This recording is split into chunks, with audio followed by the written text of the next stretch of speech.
بسم اللہ الرحمن الرحیم۔ عزیز طلباء و طالبات، السلام علیکم۔ امید کرتا ہوں کہ آپ سب خیریت سے ہوں گے۔ آج کا ہمارا موضوع سال دوم سوال نمبر 7 مضمون نگاری، جو سب سے اہم سوال ہے۔ عزیز طلباء، ایک بات ذہن میں رکھیے گا کہ مضمون نگاری کا سوال جو ہے وہ سب سے اہم سوال ہے اور پرچے میں سب سے زیادہ اسی کے نمبر ہے۔ تو بہت سے طالب علم جو ہے وہ پریشان ہوتے ہیں کہ سوال جو ہے وہ سب سے پہلے کون سا کرنا چاہیے اور مضمون کو کس طرح جو ہے پہلے کرنا چاہیے یا آخر میں کرنا چاہیے۔ تو بعض بچے سٹارٹ پہ مضمون لکھنا شروع کر دیتے ہیں تو پھر وہ مضمون ہی لکھتے چلے جاتے ہیں اور آدھا وقت ان کا جو ہے وہ اسی سوال کو حل کرنے میں لگ جاتا ہے۔ تو آج میں آپ کو کچھ باتیں بتا رہا ہوں کہ مضمون کو کس طرح حل کیا جاتا ہے اور ایک مضمون کو اچھی طرح جو ہے وہ کس طرح پریزنٹ کیا جا سکتا ہے۔ تو سب سے پہلے مضمون سوال نمبر 7 مضمون نگاری، کل نمبر ہے جی 20 نمبر کا سوال ہے، تو اس کے لیے ہمارے پاس 40 منٹ درکار ہوں گے۔ تو اب 40 منٹ ایک 20 نمبر کے مضمون کے لیے کام ہے، تو ہم نے 10 منٹ جو ہے وہ کس سوال سے نکالنے ہیں۔ تو عزیز طلباء، سب سے پہلے میں آپ کو ایک بات اور کلیئر کر دوں کہ جوابات کی ترتیب یہاں میں ایک آپشن دیا ہے کہ آپ نے پیپر کس طرح حل کرنا ہے۔ تو سب سے پہلے آپ کے بہت سے جو سوال ذہن میں ہوں گے وہ اس ترتیب کو دیکھیں اور ترتیب کو دیکھیں گے تو آپ کے جواب مل جائیں گے۔ سب سے پہلے جب آپ پرچہ حل کریں گے سب سے چھوٹا سوال حل کریں، جس میں سب سے چھوٹا سوال ہے جی نظم کا خلاصہ۔ اس کے بعد دوسرا نمبر پر آیا جی خط۔ جب آپ خط کر لیں گے نظم کا خلاصہ اور خط، جب آپ کے یہ 2 سوال حل ہو جائیں گے کم از کم آپ 20 منٹ میں یہ 2 سوال حل کر لیں گے۔ اس کے بعد ترتیب کو آگے لے کے چلیں جی سبق کا خلاصہ۔ خط کے بعد آپ سبق کا خلاصہ لکھیں۔ خلاصہ لکھنے کے بعد اقتباس کی تشریح اور اقتباس کی تشریح کے بعد اشعار کی تشریح، جس میں نظم اور غزل کے اشعار کی تشریح ہے، اور سب سے آخر میں آپ نے مضمون کرنا ہے۔ تو یہ ترتیب ذہن میں رکھیں۔ جب آپ نظم کا خلاصہ، خط اور سبق کا خلاصہ لکھ لیں گے تقریباً آپ یہ 40 منٹ میں یہ 3 سوال حل کر لیں گے تو آپ کا آدھا جو پرچہ ہے وہ تقریباً حل ہو جائے گا اور آدھی ٹینشن بھی دور ہو جائے گی۔ اب سوال ہے جی مضمون کتنا ہونا چاہیے، اس کے نمبر کس طرح اچھے نمبر کس طرح آپ اچھے نمبر حاصل کر سکتے ہیں۔ تو اس کے لیے میرا بیٹا 2 چیزیں جو ہیں وہ پیپر چیک کرنے والا 2 چیزوں کو ذہن میں رکھتا ہے، وہ ہے جی مقدار اور معیار۔ اب مقدار ہمارے پاس کتنی ہونی چاہیے کہ مراد طوالت کتنی ہونی چاہیے، لینتھی کتنا ہونا چاہیے۔ تو سب سے پہلے جو اس کی مضمون کی طوالت ہے وہ 8 تا 10 صفحات، یعنی 4 تا 5 پیج، ایک پیج کے 2 صفحے ہوتے ہیں اور 8 تا 10 صفحات۔ اب یہ تو ہوگی مقدار۔ اب سوال پیدا ہوتا ہے معیار کو کس طرح بہتر بنایا جا سکے۔ ایک بات کلیئر ہوگی کہ ہماری جو طوالت ہے وہ 8 تا 10 صفحات ہونی چاہیے، بعض بچے اس سے زیادہ بھی لکھ لیتے ہیں۔ اب معیار ہمارا کس طرح بہتر ہوگا؟ معیار ہمارا ہوگا جی ہر صفحے پر نثری اور شعری حوالہ جات، کہ ہر صفحہ جو ہے اس پہ 2 ہی پیرے ہوں، 2 ہی حوالہ جات ہوں، تو اس طرح ہمارا معیار بھی بہتر ہو سکتا ہے۔ اب ایک طویل مضمون جو ہوتا ہے 8 تا 10 صفحات، اس کو لکھنا ہے، اس لکھنے کے لیے اتنی باتیں ذہن میں نہیں ہوتی، تو اس کے لیے سب سے پہلے آپ خاکہ تیار کریں۔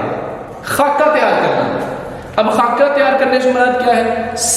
جو پیپر آنسر شیٹ ہے اس کا سب سے جو آخری صفحہ ہے اس کا جو آدھا صفحہ ادھر راہ عمل لکھیں اور آپ جو ہے اہم نکات مضمون کے لکھ لیں کہ ترتیب کے حساب سے، کہ جس طرح کوئی سبق ترتیب کے ساتھ چلتا ہے، کوئی مووی کوئی ڈرامہ ترتیب کے ساتھ چلتا ہے، اسی طرح کوئی بھی مضمون ہے زندگی کے کسی بھی موضوع پر لکھیں گے تو اس کی ایک ترتیب ہوگی۔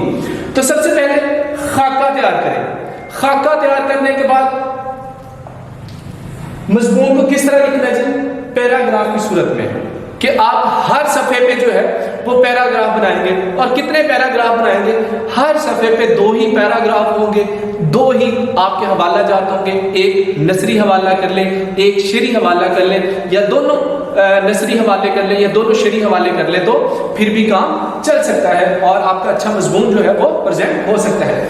اس کے بعد معیار کو بہتر بنانے کے لیے دوسری زبان کے الفاظ سے گریز کریں کہ دوسری زبان کے الفاظ کو استعمال نہیں کرنا۔ ہاں انگریزی کا کوئی لفظ آ جاتا ہے جو اردو میں رائج ہے تو اس کو بریکٹ میں انگریزی میں لکھیں۔ اس کے بعد جی اشعار، قرآنی آیات، احادیث، اقوال وغیرہ واضح اور نمایاں ہونے چاہیے کہ آپ نے اشعار اگر لکھنا ہے تو اشعار کو بھی واضح لکھیں۔ آپ نے کسی قول کا ترجمہ لکھنا ہے تو اس کو بھی انورٹڈ کاما میں لکھیں۔ تو یہاں پہ عزیز طلبہ میں آپ کو بات بتا دوں کہ جب آپ نے کوئی شعر لکھنا ہے تو شعر کی علامت جو ہے وہ یہ ہے، اگر آپ اکیلا مصرع لکھتے ہیں تو مصرے کی علامت یہ ہے، اگر آپ کوئی قول، کوئی اقتباس، کوئی کوٹیشن لکھتے ہیں تو اس کے لیے بائی وے انورٹڈ کاما جسے کہتے ہیں۔ ان علامات کا اپنے خاص استعمال کرنا ہے اور خاص خیال رکھنا ہے، وہ میں نے نیچے پوائنٹ بھی دیا ہے کہ موضوع اوقاف کا خاص خیال رکھیں۔ یہ وہ علامات ہیں جس سے عبارت جو ہے وہ معلوم ہوتا ہے کہ کہاں رکنا ہے، کہاں کوئی خاص بات ہے، کہاں شعر ہے۔ تو اس کے بعد یہ تو ہوگی جی معیار اور مقدار۔ اب ہم نے خاکہ کس طرح تیار کرنا ہے؟ خاکہ جی یہاں پہ میں نے خاکہ تیار کیا جی ایک ملٹی مضمون کا، خاص طور پہ یہ تقریباً شخصی جو مضمون ہے اس کے حوالے سے، آپ صلی اللہ علیہ وسلم کی ذات کے حوالے سے مضمون آ جاتا ہے۔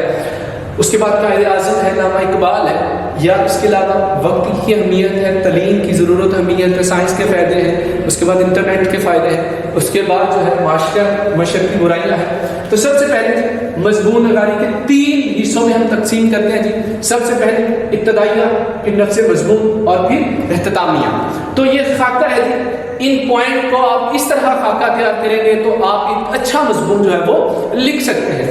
اب سب سے پہلے جی ابتدائیہ، کہ جب بھی کوئی مضمون لکھا جاتا ہے وہ ڈائریکٹ بات جو ہے وہ ڈائریکٹ مضمون کو نہیں شروع کر دیتے کہ اگر آپ صلی اللہ علیہ وسلم کی ذات پہ ہے تو ڈائریکٹ محمد صلی اللہ علیہ وسلم کی ذات پہ آپ مضمون نہیں لکھیں گے۔ اس سے پہلے آپ بتائیں گے کہ محسن انسانیت کیا ہے، محسن کیا ہے، انسانیت کیا ہے۔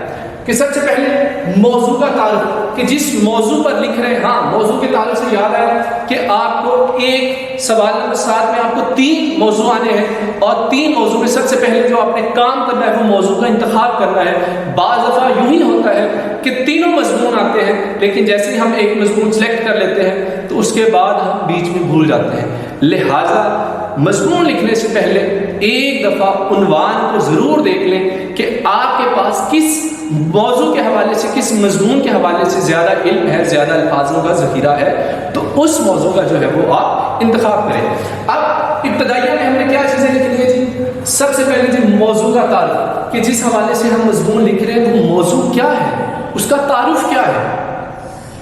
اس کے بعد موضوع کا پس منظر، کہ اگر ہم محسن انسانیت کے حوالے سے لکھ رہے ہیں تو ہم نے پہلے بتانا ہے کہ آپ صلی اللہ علیہ وسلم کی ذات سے پہلے جو حالات و واقعات تھے، جو پس منظر تھا، منظر کے پیچھے یعنی عرب کے حالات وہ کیا تھے، وہاں کے لوگ کیسی زندگی گزارتے تھے۔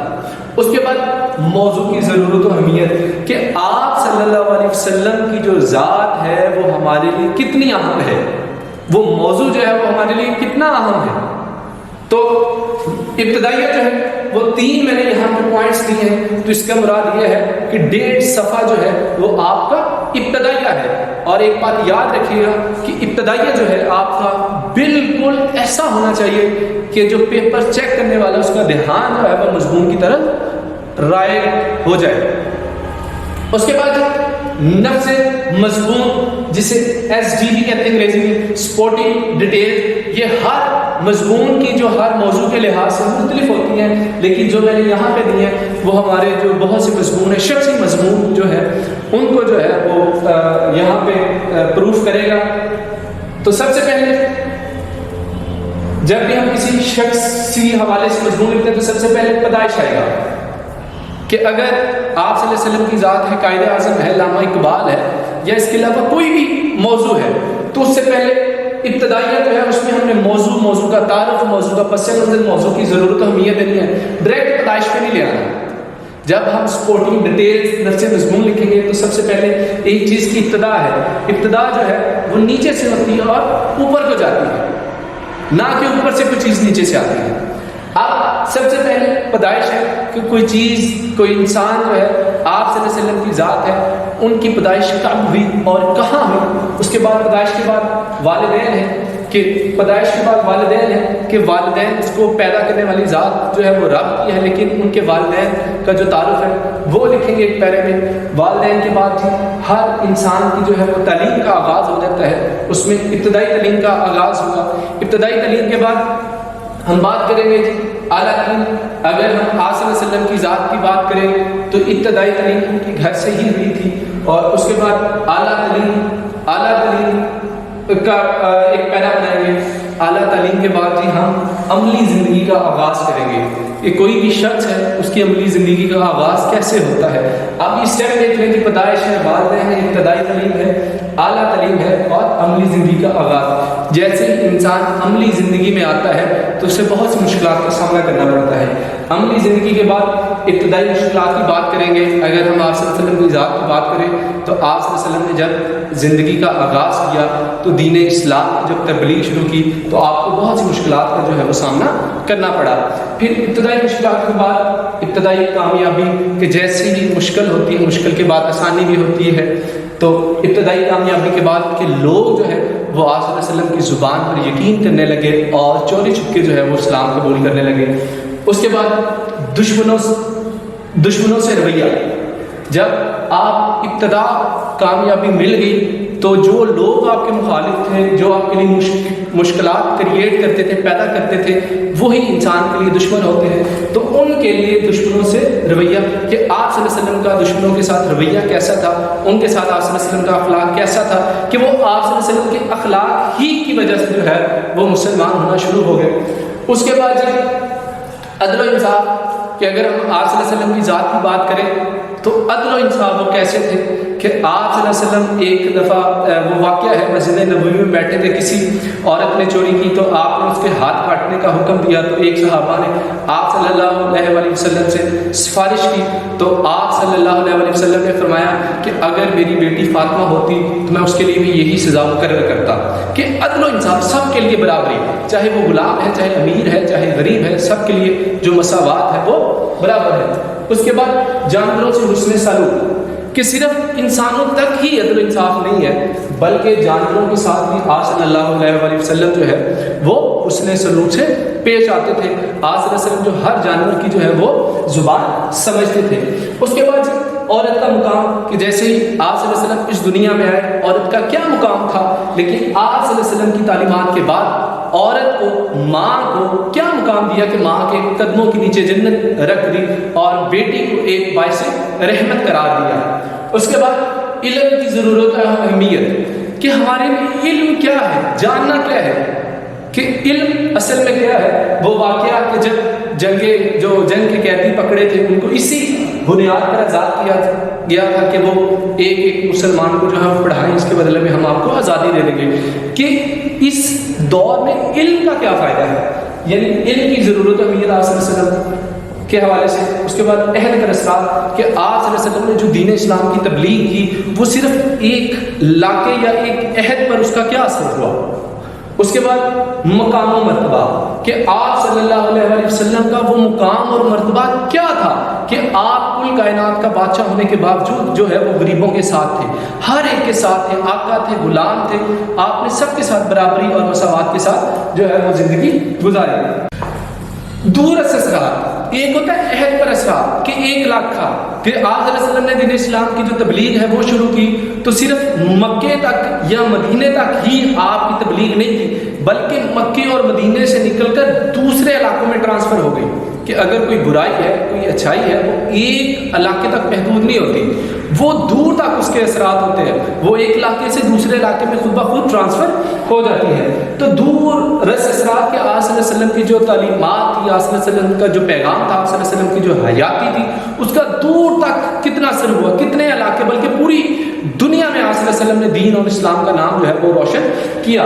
اور اجمالی جائزہ کہ کل جتنا بھی آپ نے سپورٹنگ ڈیٹیلز یعنی نفس مضمون لکھا ہے اس کا اجمالی جائزہ ایک پیرے میں بیان کرنا ہے. اور اس کے بعد ہے جی ہم اختتامیہ کی طرف آتے ہیں کہ آخر میں کہ آخر کس طرح ہونا چاہیے. ہر چیز جو ہے اس کی ایک اینڈنگ پوائنٹ ہوتا ہے. تو اینڈنگ پوائنٹ جب بھی کوئی چیز اختتام پر ہوتی ہے, اگر ہم آپ صلی اللہ علیہ وسلم کی ذات کی بات کریں تو آخری ایام کہ آپ صلی اللہ علیہ وسلم کے آخری ایام کیا تھے, اس کے حوالے سے ایک پیرا. پھر دعائیہ کلمات کہ آپ صلی اللہ علیہ وسلم کے لیے دعائیہ کلمات کیا ہیں کہ وہ کل جہان کے لیے رحمت للعالمین بنا کے بھیجے گئے. یہ اللہ کا احسان تھا کہ اللہ نے آپ صلی اللہ علیہ وسلم کو ہم تک اس دنیا تک پہنچا کر ہم پر آسان کیا.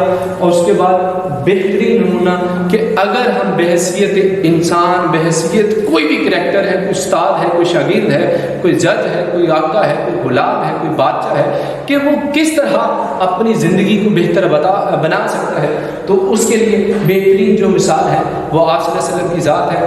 تو ڈیئر اسٹوڈنٹس, میں نے یہاں پہ کچھ مضمون لکھے ہیں جو اہم ہیں, جو